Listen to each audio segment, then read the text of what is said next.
Good evening, everyone. I hope you had a wonderful weekend.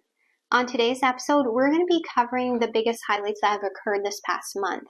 Now, from now on, I do intend on posting new videos every Tuesday, Thursday, and Saturday, with Saturdays featuring the news highlights from that previous week.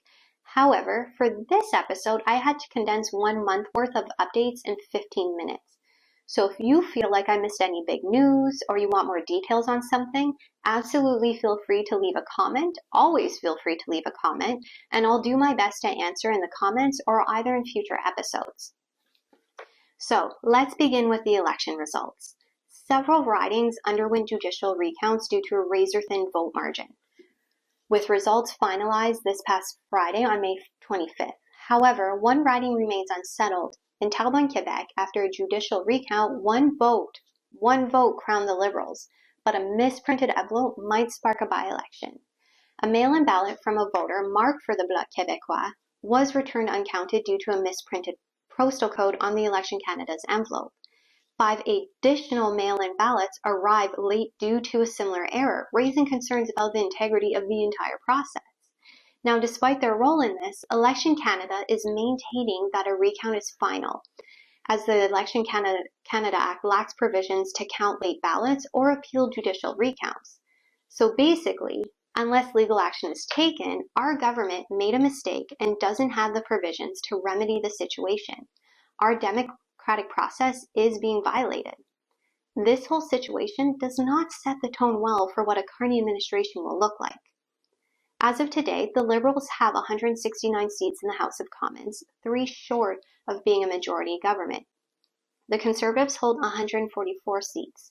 Now for Pierre Poilievre, the Conservative leader, he lost his Carleton seat, but plans to regain a parliamentary seat by running in a by-election in the safe Conservative riding of Battle River Crowfoot in Alberta after MP Damien Correct announced his intention to resign for this purpose has started. The by-election is expected to be called soon, as Prime Minister Mark Carney has indicated readiness to schedule it promptly.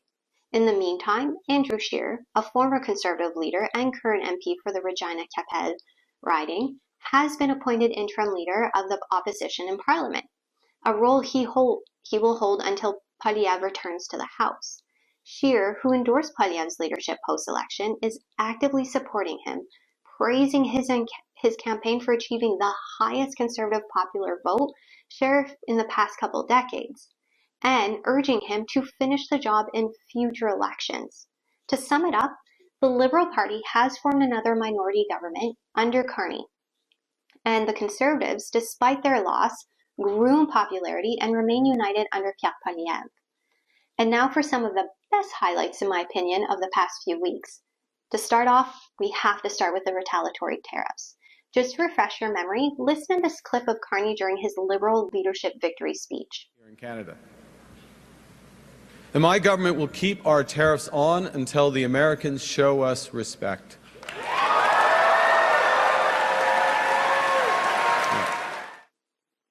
Carney makes it very clear in this speech that under his leadership, Canada will use retaliatory tariffs until the U.S. shows respect to Canada, and I quote, until they can join us in making credible and reliable commitments to free and fair trade.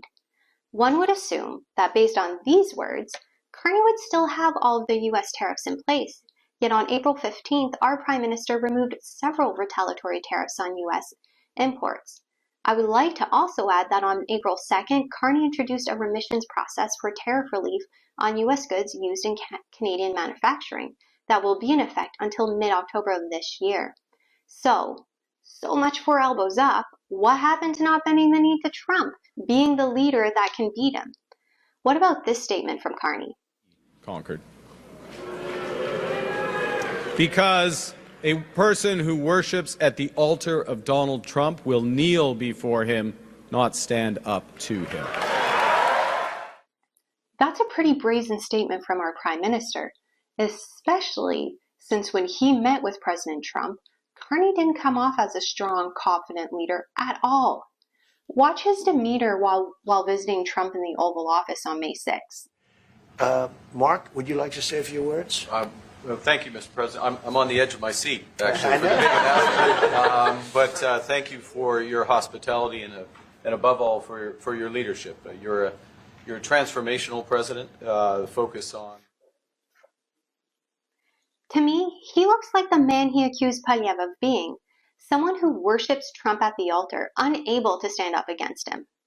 Carney could have easily said something like, with respect, Trump, you can talk about it all you want, but under my leadership, Canada will never entertain the idea of becoming the 51st state. Instead, his response is essentially him saying that Daddy, referring to King Charles III, said no.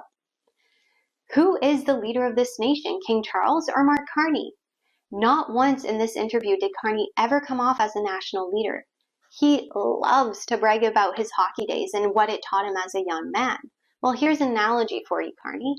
When a hockey player decides to throw a punch in the middle of a game, he isn't actually fighting the opponent.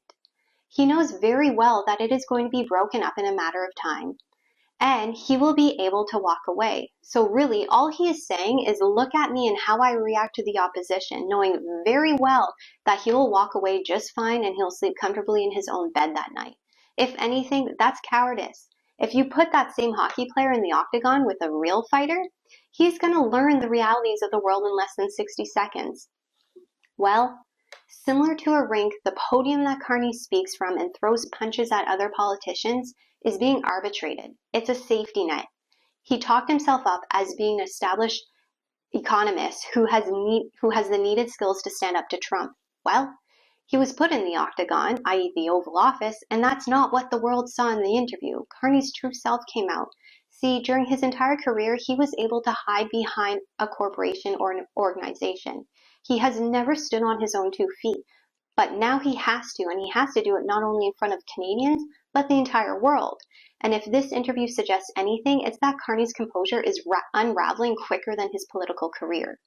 The other shoe that dropped is Carney promised $20 billion in retaliatory tariffs to counteract the effects of the U.S. tariffs on Canadians.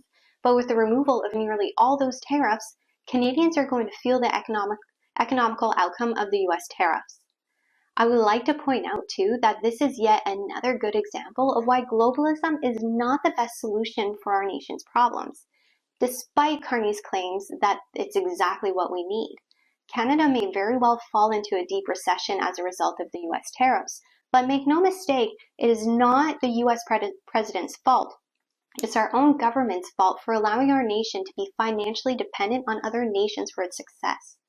Canada has all the resources to be an independent and wealthy nation, yet we have never truly strived for it. But we could and we should, and maybe the U.S. tariffs is opening the door for Canadians to reclaim the future of our nation. Let's move on to some fast highlights now. First, on April 1st, members of Parliament received an estimated 3.9% pay raise. The Carney administration has delayed providing Canadians with a federal budget until the fall, stating there was not much value in rushing a budget within a narrow 3-week window, with a new cabinet emphasizing a comprehensive, effective, ambitious, and prudent budget. This decision isn't aligned with Carney's claims of fiscal responsibility, but it isn't unheard of newly elected prime ministers delaying the federal budget, so I'll wait until the fall. But from where I'm standing, the Carney administration seems to be following in the footsteps of its predecessors, the Trudeau administration. Remember this? 2 months ago, I put up my hand to run for leader because I felt we needed big changes, but big changes guided by strong Canadian values.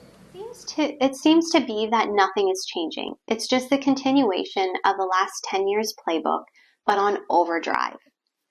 Third, Carney has selected a new cabinet in which 12 ministers from the Justin Trudeau's era or Carney's interim March 2025 cabinet were retained. So again, so much for the big changes Canadians were promised. Fourth, Parliament opened up yesterday with the first order of business being to elect a new Speaker of the House of Commons, and Liberal MP Francis Garpella was elected. He has 21 years of experience as an MP. I don't know much about him yet, but so far what I do know is that despite being a Liberal, he has voted conservatively in the past, which to me suggests that he isn't about picking sides, but votes based on his values and the values of the people who elected him, which is probably why he has been re-elected consistently for the past 8 elections. Now, compared to the previous speaker, who was partial to the Liberals and often played the victim card whenever someone would oppose him, Scarpelagia, I hope I'm saying that right by the way, plans on fostering robust debate without personal intimidation. So I am looking forward to future debates with the new speakers. I'm just looking forward to the House of Commons being open. However, it's only going to be open for 21 days before it goes on summer vacation, reopening mid-September despite 5 months off. So for those worried about the WHO pandemic agreement, that's going to have to be tabled in the fall. Canada has not officially signed the treaty yet. 6. On May 14th, Carney staged another signing scene. During a cabinet meeting, Carney signed a decision note in front of cameras directing Finance Minister François-Philippe Champagne to draft legislation for a middle-income family tax break of up to $825 annually. Build out this economy. It's my pleasure on behalf of the Cabinet to sign this order to deliver that tax cut. Let's be very clear here, though. That document had no legal effect because tax cuts require parliamentary legislation, not a Prime Minister's signature. The House of Commons would need to convene to pass such a measure, and since the House only opened up yesterday, he was just using this as a photo op to impress the politically illiterate. But we on Northern Maple are not politically illiterate because you and I are focused on understanding how our government works and the truth of our nation. So Carney, you didn't fool us. You may have noticed that I am focused on Carney's Liberal leadership victory speech today. Well, that's because the moment he became the Liberal Party leader, that's when he welcomed constant scrutiny of his actions. As our Prime Minister, his actions must reflect his words, meaning all of the actions he takes as Prime Minister should respect the promises he made to all Canadians. And unfortunately, that's not what we're seeing at all. So, to sum up today's show, since elected, Carney has yet to actually do anything that he said he would do. He said he would eliminate the carbon tax on consumers, which again, he hasn't done because that decision belongs in the House of Commons, not a photo op. But all he did was make plans to move the carbon tax up the consumer chain. It will inevitably fall on the consumer, and our cost of living will just continue to rise. All businesses have a profit margin to maintain, and when their expenses increase, they just put the burden of that expense on their clients. Carney claimed that he is the one to stand up against Trump, but all he has done is bend the knee and mirrors Trump's actions with these staged document signings he is so fond of. He appointed a new cabinet, but with 12 repeat members, I don't see the promised big change guided by strong Canadians happening. And as for being a skilled economist, not being able to provide a budget until the fall and not sharing any actual plans of how the Canadian economy is going to become the fastest growing economy in the G7 isn't convincing me that he is as good as he says he is. Stephen Harper, an economist himself, had it done within 100 days. Maybe there's more to it than I think, but if I was the Prime Minister right now, I wouldn't be closing Parliament until a proper plan and budget was in place to protect my nation from a recession. Carney talks a good game, but he lacks the actions to back it up. Now, despite this unimpressive newly formed administration, there are some positives. The Conservative Party is united and ready to continue to be a strong opposition, which is healthy for a democracy. The Speaker of the House of Commons might prove to be nonpartisan, as anyone in that position should be. And with each passing day, I see more Canadians growing their curiosity of the truth of their nation. And that brings me hope. Ask questions, read books, and have conversations with your neighbors. That's how Canada will return to the nation it once was.